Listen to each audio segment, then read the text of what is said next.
बिस्मिल्लाहिर्रहमानिर्रहीम। मेरा नाम डॉक्टर फरीदा अहमद है। मैं एक डर्मेटोलॉजिस्ट, कॉस्मेटोलॉजिस्ट और एलर्जी स्पेशलिस्ट हूँ।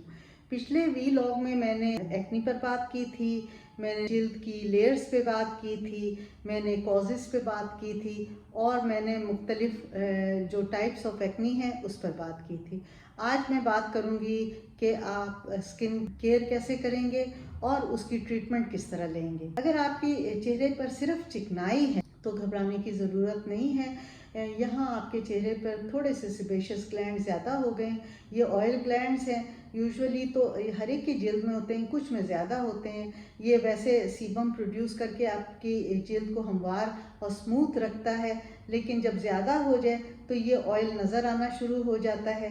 इस स्टेज पर अगर कोई पिंपल्स, कोई दाना नहीं है तो सिर्फ ऑयल है, तो आप इसके घर में भी केयर कर सकते हैं। आप अपने लिए अच्छा सा पीएच बैलेंस्ड जेंटल क्लेंजर ले आएँ। इससे आप अपना चेहरा दिन में 1 या 2 दफ़ा धोएं। जब भी बाहर से आएँ तब भी चेहरा धोएं, ताकि आपकी जिल्द पे जो डर्ट है, जो डेड सेल्स हैं, ये रिमूव हो जाए, आपकी स्किन साफ़ सुथरी रहे। चेहरा धोते वक्त बहुत ज़्यादा ज़ोर से स्क्रब ना करें। स्क्रब करने से आप अपने चेहरे को वक्ती तो स्टेराइल कर लेते हैं, लेकिन फ्रेंडली बैक्टीरियाज को भी हटा देते हैं।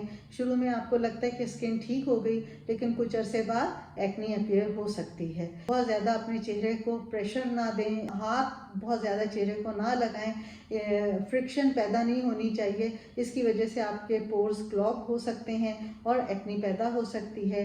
आप सफाई का ख्याल रखें। आपका पिल्लो कवर साफ़ होना चाहिए, उसको जल्दी जल्दी चेंज किया करें। अपना टॉवल साफ़ रखें, अपना टॉवल किसी के साथ शेयर ना करें और बहुत ज़्यादा चिकने सोप्स भी ना इस्तेमाल करें। पानी का इस्तेमाल खूब करें ताकि आपकी स्किन जो है हाइड्रेटेड रहे। ग्रीन टी का इस्तेमाल करें। ग्रीन टी जो है वो एज एन एंटीऑक्सीडेंट भी काम करती है और स्किन के लिए भी बहुत अच्छी है, और ये कुदरती सन ब्लॉक भी है।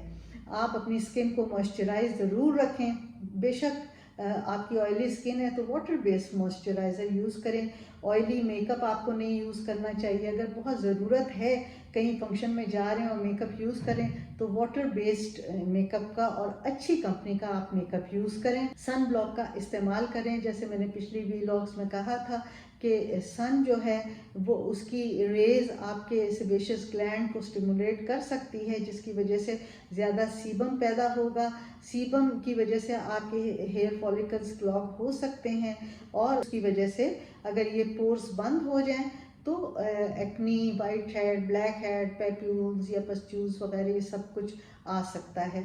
तो अगर आप इन तमाम चीज़ों का ख्याल रखेंगे तो आपकी जिल्द साफ़ सुथरी और अच्छी रहेगी। लेकिन अगर आपने महसूस किया कि दाने हैं तो फिर इस स्टेज पर आप खुद से इन दानों को पॉप ना करें, क्योंकि पॉप करेंगे तो आपकी एक्नी फैल सकती है। आप अपने डॉक्टर से, डर्मेटोलॉजिस्ट से रुजू करें, उसके पास जाएं। वो आपकी जिल्द को देखेगा और वो खुद असेस करेगा कि आपकी एक्नी किस टाइप की है, इन्फ्लेमेटरी है या नॉन इन्फ्लेमेटरी है। अगर आपके चेहरे पे 15 से 20 कॉमिडोन्स हैं, यानी वाइट हेड, ब्लैक हेड है, तो वो इसको कॉमिडोनल एक्नी या माइल्ड एक्नी या नॉन इन्फ्लेमेटरी एक्नी के ज़ुमरे में कैटेगराइज करेगा और वो आपको फेस वॉशेस देगा, क्लेंजर एडवाइस करेगा कि आप अपनी जिल्द को साफ़ रखें, और फेस वॉशेस देगा जिसमें सैलिसिलिक एसिड फेस वॉश होगा, रिसोर्सिनॉल या बेंजाइल परऑक्साइड फेस वॉशेस होंगे, ताकि वो इसको पोर्स को खोल के रखें, उसमें वो इसको पील करें, और ताकि आपके पोर्स बंद ना हो और आपकी जिल्द जो है वो साफ़ सुथरी रहे और मज़ीद कॉमिडोन्स ना बने या अगले स्टेज पर एक्नी ना जाए। अगर इससे नहीं क्लियर हो रहे इन फेस वॉशेस से, तो फिर वो आपको विटामिन ए डेरिवेटिव जेल्स वगैरह देगा जो कि इन कॉमिडोन्स को क्लियर अप कर देंगे।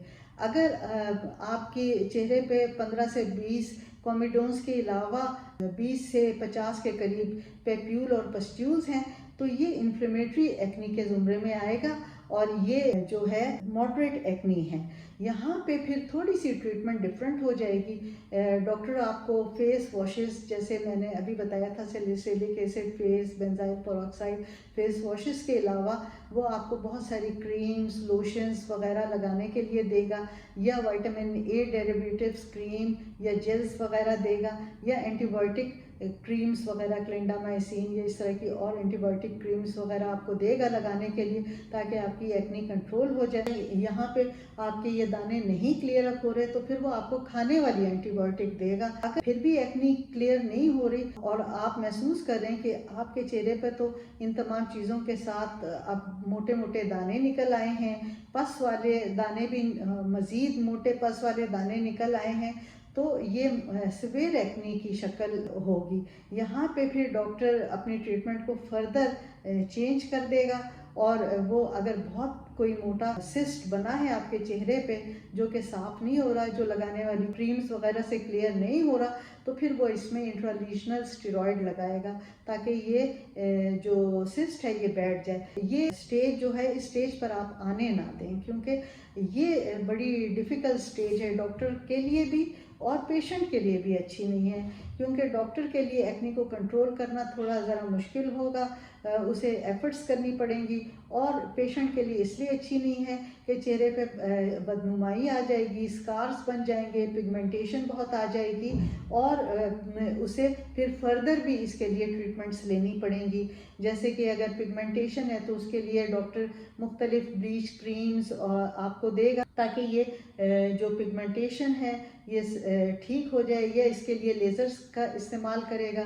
इसी तरह अगर स्कार्स हैं, डिप्रेस स्कार्स हैं या बड़े बड़े स्कार्स हैं, तो इसके लिए वो फैट इंजेक्शंस लगाएगा उसको भरने के लिए, या फिर दूसरी टेक्निक्स हैं, माइक्रो नीडलिंग हो गई, माइक्रोडर्माब्रेशन हो गया, CO2 लेज़र हो गया रीसर्फिसिंग के लिए, या पीलिंग एजेंट्स आपको देगा ताकि जो एक्नी स्कार्स हैं वो हमवार हो जाएं। कुछ क्रीम्स और जेल्स भी अवेलेबल हैं जो जिसके लगाने से बाज़ दफ़ा स्कार्स ठीक होते हैं, लेकिन ये इनिशियल स्टेज में अगर इनको दिया जाए तो शुरू के जो न्यू स्कार्स होते हैं उनमें तो कुछ काम कर लेता है, लेकिन पुराने स्कार्स में इसका कोई रोल नहीं है। तो इस स्टेज पे आप अपनी एक्नी को बढ़ने ही ना दें। आप अपनी डाइट को बैलेंस रखें, अच्छी डाइट लें, खूब सोएं, हाइड्रेशन अपनी अच्छी रखें, ग्रीन वेजिटेबल्स खाएं जिसमें ब्रोकली, स्पिनच और इसी तरह टोमेटोज़ वगैरह जिनमें लाइकोपीन होता है, चुकंदर वगैरह, इन चीज़ों का इस्तेमाल ज़्यादा करें, एवोकाडो वगैरह लें, या और भी जो जितनी भी वेजिटेबल्स अवेलेबल हैं सारी वेजिटेबल्स का इस्तेमाल करें। बहुत उनको पका के मत खाएं, क्योंकि पकाने से तमाम विटामिन्स चले जाते हैं। तो स्टर फ्राई करके आप बीन्स वगैरह और ये वेजिटेबल्स लें। फ्रूट्स का इस्तेमाल ज़्यादा से ज़्यादा करें, क्योंकि इससे आपको विटामिन्स भी मिलेंगे, मिनरल्स भी मिलेंगे, आपका चेहरा भी फ्रेश होगा और आपकी स्किन भी खूबसूरत लगेगी। कुछ दवाइयाँ हैं जैसे कि विटामिन ए जो आपको कॉड लिवर ऑयल से मिल सकता है, और जिंक और कॉपर और B5, ये भी एक्नी को ठीक करने में काम करता है, लेकिन ये आप खुद से ना लें, डॉक्टर के मशवरे से इस्तेमाल करें।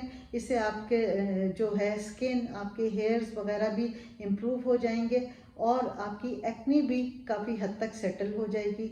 डेयरी प्रोडक्ट्स का इस्तेमाल करें, लेकिन एहतियात के साथ। सॉल्ट आपने बहुत ज़्यादा नहीं लेना, मैं पहले भी डिस्कस कर चुकी हूँ, क्योंकि सॉल्ट वाली चीज़ें भी एक्नी को बढ़ाती हैं। जैसे जंक फूड्स वगैरह, इनमें मुख्तलिफ उन्होंने प्रिजर्वेटिव्स भी डाले होते हैं, तो ऐसी तमाम चीज़ें जो है वो अवॉइड करें और फ्रेश चीज़ें आप खाने की कोशिश करें और फ्रेश चीज़ें लें। अगर आपकी ऑयली स्किन है तो आप वाटर बेस्ड मेकअप और वाटर बेस्ड मॉइस्चराइजर्स वगैरह का इस्तेमाल करें। उम्मीद है आपको मेरा ये व्लॉग पसंद आया होगा।